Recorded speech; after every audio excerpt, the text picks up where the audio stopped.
Започваме с един исторически преглед на основните части, от които се състои един компютър. В момента виждате различните реализации на RAM паметта.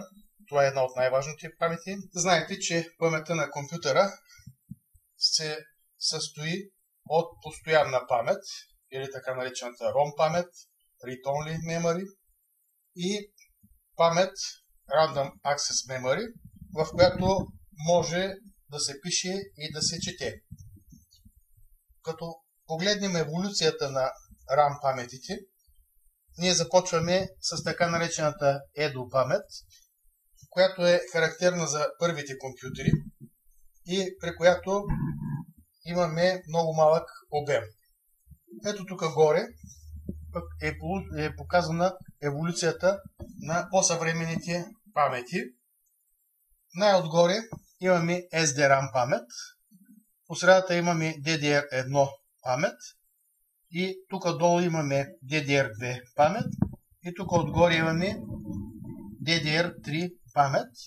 Отдолу са показани паметите, SODIMM памети, които са използвани в лаптопите. Характерно е, че всеки вид памет имат различни така наречени ключове, по които ги различаваме и които ги предпазват да не бъдат сложени в различни неподходящи слотове. Виждате, че в SDRAM памет има тук два ключа. В DDR паметта 1 имаме един ключ. В DDR2 паметта имаме също ключ, който е изместен, така че да не може DDR1 памет да се слага в цокъл на DDR2 памет. Същото важи и за DDR3 памет, там също е изместен ключа, така че да можем само определен тип памет да слагаме в определен цокъл. След като разгледахме паметите, сега ще се спрем на процесорите, които се използват в съвременните компютри. Исторически погледнато, в началото са се използвали процесори с по-голям кристал. Ето тук са показани тези процесори. Ето тези всичките, които виждате, които поддържат по-малка скорост на работа и на обмен на данните, поради това, че са с по-стара технология. В момента отгоре са показани двете основни течения в микропроцесорите. Това са Intel процесорите, това е по-стара версия на Intel процесорите, които са с кръчета, и по-нова версия Socket 775, където кръчетата са заместени с съответните контактни плочки. За разлика от тях, тук отдолу имаме поглед отдолу на AMD процесорите, при които имаме не контактни плочки, а кръчета. Имаме два типа хард диска, които се използват. Обикновено хард диски, които се използват като памет, която е с сравнително малко бързодействие, но за това пък има възможност за голям обем информация. Ето и двата типа хард диск. Първият хард диск е ето този с интерфейс IDE, или иначе казано Parallel ATA. Това е шината за данни. Ето тук е шината за данни. Това е ключа, който определя хард диска дали да бъде мастър, дали да бъде слейв, или неговата роля да се определя от кабела. А това е куплунга, който осигурява силовото захранване, съответно на хард диска. За разлика от него, в по-модерните съответно хард дискове се използва друг интерфейс. Ето го, другия интерфейс. Другият интерфейс е доста по-различен и се използва с други куплунги. Ето виждаме куплунга за данни. Ето го тук. А това е захранващия куплунг. Виждаме, че куплунга за данни, който е на този по-модерния SATA интерфейс, е по-малък, а куплунга за захранването е по-голям, за да може да се захранва с по-голям ток. Да разгледаме устройството на една типична дънна платка. Кое е важното за тази дънна платка? Виждаме стандартните входни и изходни куплунзи. Ето този куплунг най-отдолу, който виждаме, е за клавиатура PS2. Този отгоре, зеления, е за мишка, пак по PS2 стандарта. Тук виждаме един SIM куплунг, който е VGA, изход към монитор. След това виждаме 4 USB вход-изходни куплунга. Ето 1, 2, 3, 4 вход-изходни куплунга. След това виждаме един куплунг, който е за мрежа. Към него може да сложим EG45 куплунг и да ползваме интернет. Ето тук виждаме 3 входа, като тези 3 входа отгоре надолу са SIN линия, съответно светло-зелен изход към слушалки или съответно към усилвател и червен вход от микрофон. Куплунзите, които са много важни и които са вътре на съответната дънна платка са. Ето тук основният куплунг за захранването. Ето го тук. Основният куплунг за захранването. Освен този куплунг за захранването, имаме един допълнителен силов куплунг на 12 волта, който се използва за допълнително захранване на процесора като по-енергоемък. И освен това виждаме един куплунг, към който е включен системният вентилатор, който съответно охлажда процесора. Други много важни куплунзи, които имаме, това е един универсален PCI куплунг. Ето го тук PCI куплунга. Виждаме и съответно един куплунг PCI Express. Ето го. Те се използват за включване на външни разширителни платки. Така, например PCI куплунга, ето може да сложим една платка за интернет. Това е комуникационна платка. Слагаме, натискаме и сме готови.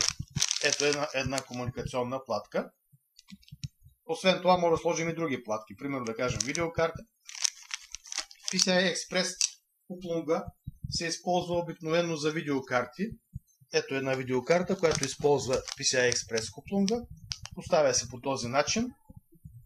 Ако искаме да играем игри или да използваме по-сериозно графичната мощ на процесора на видеокартата. Имаме също и следните куплунзи. Тук виждаме 4 броя Serial ATA куплунзи, към всеки от който можем да включим Serial ATA устройство.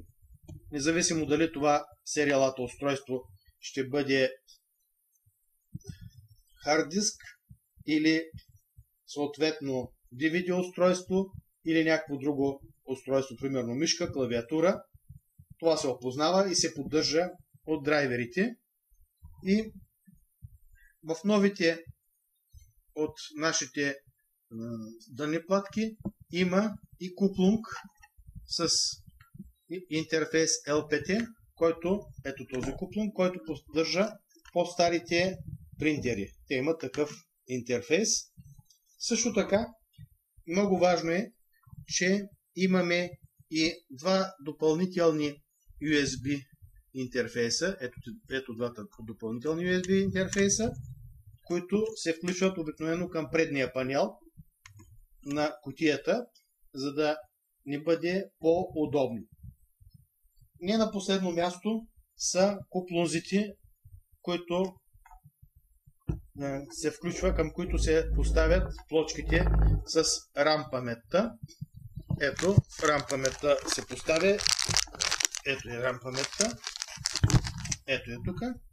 RAM паметта се поставя и при натискане съответно RAM паметта штраква. Ето.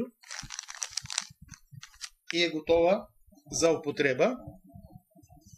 Също така, много важно е да забележим, че има и още един куплунг, ето го тук, който ни осигурява съвместимост с по-старите интерфейси за хард диск. Това е така наречения ATA или паралел ATA или още IDE куплунг, който се използва за по-старите, както казахме, дискове. Най-важните големи интегрални схеми, които се намират на платката, освен процесора, който се е на куплунг, това е така наречения южен мост. Ето го, с съответния радиатор. Южният мост се използва за бърз обмен на данни между процесора и паметта, а също се използва и за бърза обработка на данните. Другият голяма интегрална схема, това е така нареченият северен мост. Ето тук. Той се използва за по-бавните интерфейси. С него се управляват входно-изходните интерфейси, а именно съответно USB интерфейсите, съответно паралел ATA интерфейса и съответно мишки, клавиатури и интерфейсът свързан с звуковата карта, а именно микрофон и съответно изход към високоговорители. Особено важно е да кажем няколко думи за така нареченият BIOS. Ето това е батерията, която дава възможност на BIOS да работи, а това е самият чип на BIOS. Ето го тук, чипа на BIOS. При някои данни платки, чипа на BIOS може да се вади, при някои е директно запоен, както при тази данна платка. BIOS пази основните параметри на преднастройката на дънната платка. То е базова входно-изходна система и дава възможност при първоначалното зареждане дънната платка да се ориентира и да започне да се зарежда след тестове съответната операционна система. Виждаме, че батерията е литиево-ионна, тя е 3 волтова и има 5 години живот, така че не се сменя в продължение на 4-5 години. При намаляване съответно на капацитета на батерията излизат специфични грешки, т.е. не може да си помни параметрите на дънната платка, не може да помни параметра на хард дисковете, какъв е, не може да помни времето, датата и така нататък. Друго интересно, това е системния куплунг. Ето го тук куплунга. Този куплунг е много важен, защото към него се свързват всичките бутони от предния панел.